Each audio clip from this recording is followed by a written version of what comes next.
YouTube, what is going on, guys? Welcome back to the channel. Thank you for cooling with Jay as always. So in today's video, guys, we're going to be talking about commuting, and can you commute on a beautiful Ducati V4? You know, is it comfortable? How does it work? You know, does it get too hot? That sort of thing. So for those of you who don't know, this is my very first bike, very first ownership. I've had it now for over a year and a half. So I started my channel with pretty much going through the process of what is the experience like of owning a super bike as a very first bike. All I've done was taken the test, and now I've been on this beast now for a little over a year. So let's get into this video. Hit the gas on them nitro, youngin'. Cooler than being cool, that's ice cold, youngin'. We really bad at no bluffing. Self-made boy, that's the end of discussion. Coolin' with Jay, they know we coolin', right? Coolin' with Jay, they know we coolin', right? Coolin' with Jay, they know we coolin'. You ain't really coolin', or you think you're foolin'. Alright, so commuting, what is it like commuting on a V4? Is it comfortable on your wrist?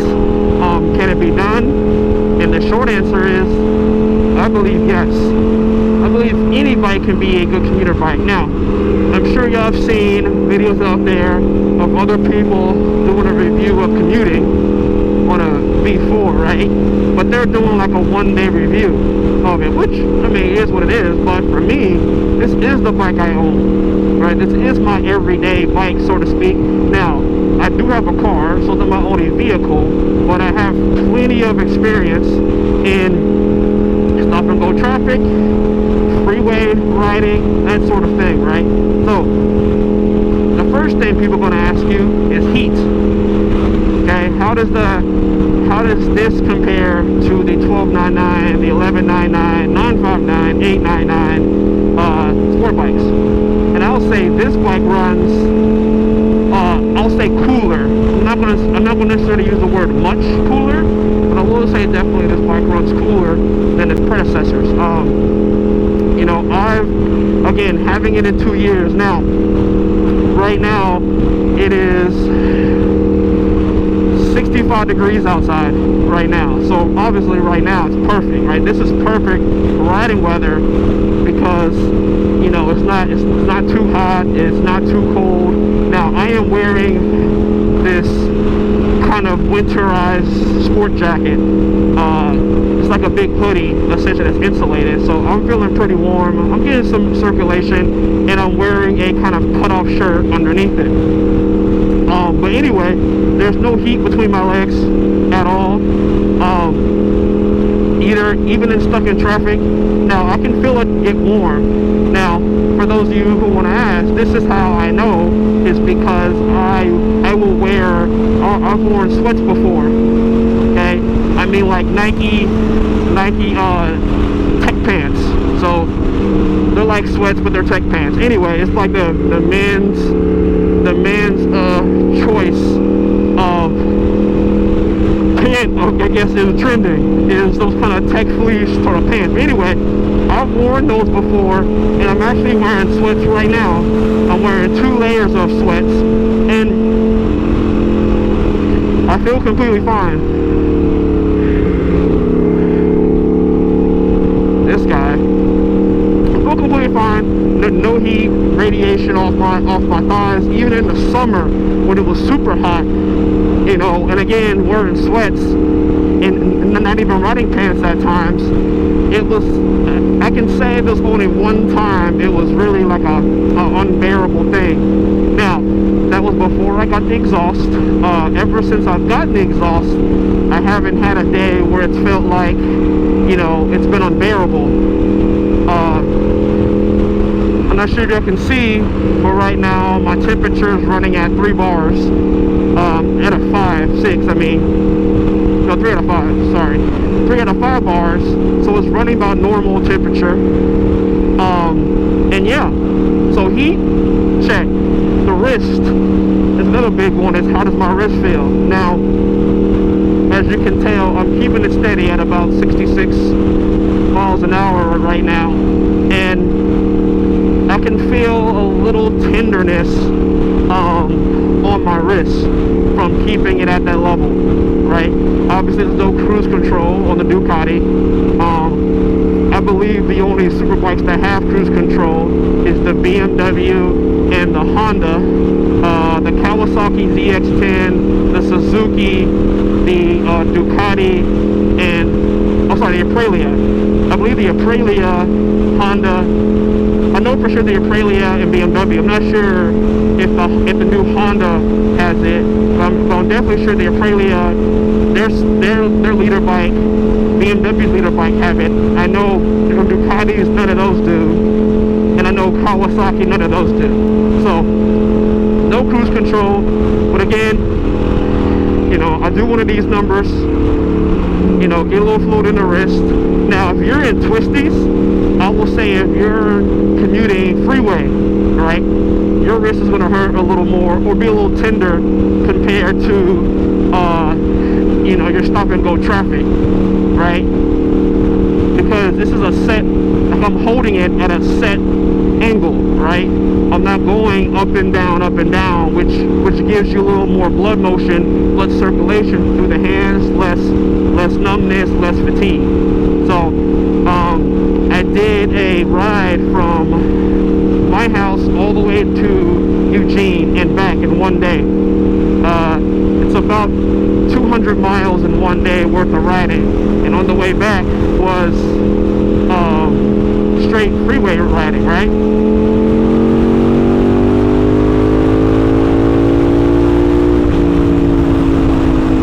And it felt fine. Now, I was fatigued overall because I haven't put that much riding mileage in one day before, so my body wasn't used to it. But that's a big thing, guys. Once your body gets used to this, it's not as bad. I remember when I first got on my bike, right, my inner thighs hurt, my ass hurt, all of that was sore because I wasn't used to being in this position for a long period of time. Now, it doesn't last as long, and I think that's the advice I think more riders should give. It's, if you're starting out for the very first time, anything you do is going to be sore. If you go to the gym, if you lift weights, if you run, bicycling, no matter what you do, if you play football your entire life and you take a cycling course, you're going to be using things you don't typically do. So it's going to be different. Alright, I need to get...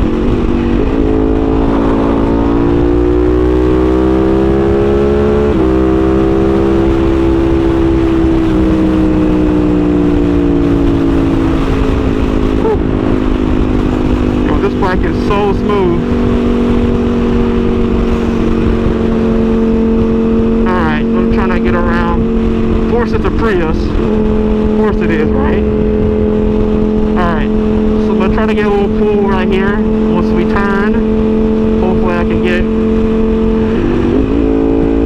behind this Prius.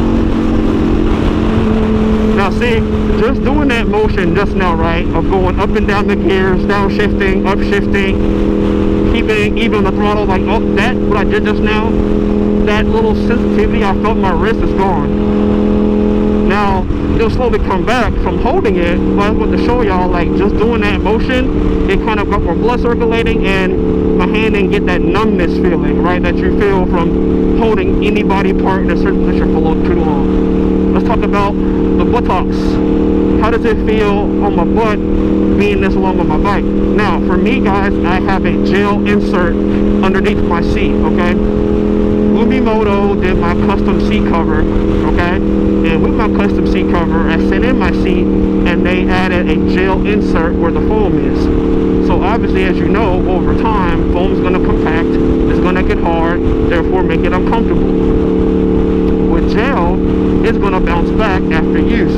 That's why I went with the gel insert, is because it's a much more comfortable ride. And I can confidently say between when I didn't have the gel and I have the gel now, it feels much more comfortable, you know, on a longer commute, so to speak. So heat's not terrible. The wrist is probably, the wrist and ass is you know, probably I guess the biggest thing people would be concerned with. Now this is about a 30-minute commute from where I'm going to my house, which I believe is about what the average commute for somebody is in a congested area. And when I used to get home from this ride, I just came back from the gym, like I said, I don't feel very fatigued. But then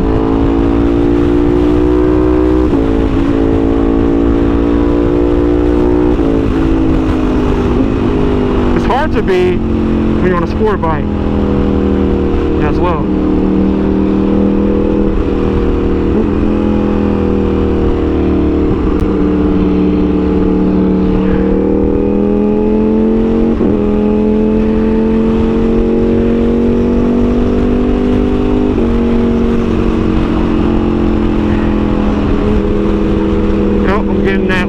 Traffic now, so it's gonna probably have to slow down here in a second. It's gonna be much slower traffic, but yeah, heat's fine in my opinion. Heat's not terrible, not unbearable. I know some people have had issues with their bike, you know, having heating issues, but again, I have an exhaust. They have engine ice out there. That's another method of cooling down your bike, that sort of thing. For the seat, so for the seat, I think that was a total of like 320 bucks. I'm sure engine ice is probably 100 bucks. I mean, those two things will talk about, you know, let's just say $500 will change the heat and the cushioning of your bike. They make cruise control aftermarket you can install on your bike too. I'm not sure how much those are. So pretty inexpensively you could essentially make this so it can be a daily commuter for a little less. Now people say, well, throw the exhaust on there for $5,000. I think there's much more, I think there's smarter things you can do with $5,000 to give you more comfort. I'll spit up right there because I saw his blinker on. But anyway, there's much more comfortable things you can do for $5,000 to lower the heat, to give you more cushion and less pain on your wrist than spending $5,000 on exhaust, because you're going to decrease the temperature by a couple degrees, whereas other things you can do can collectively make it more comfortable to ride. Or next option is getting the Street Fighter, which is a more upright bike. I'm curious to see, will that have cruise control on it? Will that have heated grips? And it's more of an upright seating position, but you're going to get that wind pushing against your chest because there's no windscreen, unless they make some kind of aftermarket variant to kind of give you some less pressure off your chest. Alright, so the last bit, guys, we're going to discuss or talk about that people ask about is like, so part of that commuting, obviously, is like the stop and go traffic, the pulling off, the slowing down. And, you know, Ducatis are known for not being very happy under, you know, 3,000 RPMs when you're, you know, when you're commuting. So we're going to talk about that and kind of show you what that sounds and looks like. So that's 2,000 RPMs. That's 3,000 RPMs. So when I take off here, I'm gonna give it about 2,200 RPMs and see how much this pulls off, and see, you know, how much stuttering does the bike do when you're trying to slowly pull off. You know, when you're kind of in like that medium traffic where you're trying to pull forward, but at the same time you're trying to leave some space in front of you. So 2,000. This is about 1,900 RPMs right now. Now you can kind of hear the bike. It's about 14, 13, 12 miles an hour. Now about 10 miles an hour at about 19 RPMs, the bike starts to not be happy. So what I did just now, or what I was demonstrating, was I was at 1900 RPMs, cruising at about 9-10 miles an hour.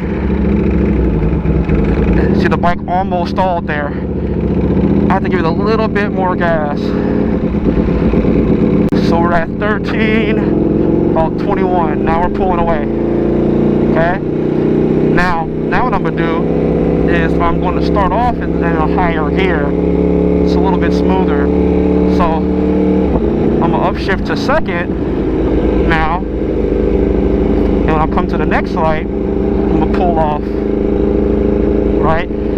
So it's going to be a much smoother, well, if I can get to one. So now I am in second gear now. So I'm going to pull off from the light in second gear and see if that's any smoother than first. So you kind of get an idea about that 9-10 miles an hour, about 1900 RPM. The bike's at that teetering line of starting to sputter and shake. Not sputter, but kind of shake and kind of let you know, hey, I need more throttle. I don't like what you're doing. And the bike will always let you know, like if it likes that RPM or not. So when this light changes, we'll do the same thing, and I'll let you know where I'm at on this one.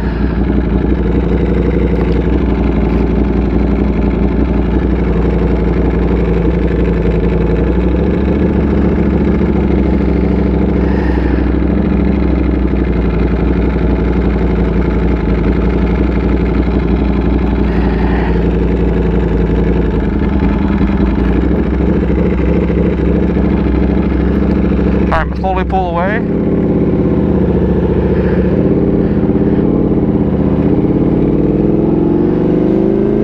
Now, in the initial pull away, it was much smoother, but then it needs a little more throttle. So if you're in kind of stop and go traffic where you're not moving more than, don't you pull out? Okay, I mean, I guess you gave it some gas, but yeah. I think my personal opinion, start off in second gear if you're staying in that kind of 10 to 15 mile an hour range. Much better on the bike. Anyway, guys, that's all I got for now. If you have any questions, as always, drop a comment down below. And while you're dropping a comment, drop that like and subscribe button as well to help my channel grow. And as I say, guys, as always, I appreciate it, man. Each and every one of you, from number 100 to number 800 that I'm about to hit, a subscriber. I appreciate all your support on my channel. And with that being said, I will see y'all in the next video.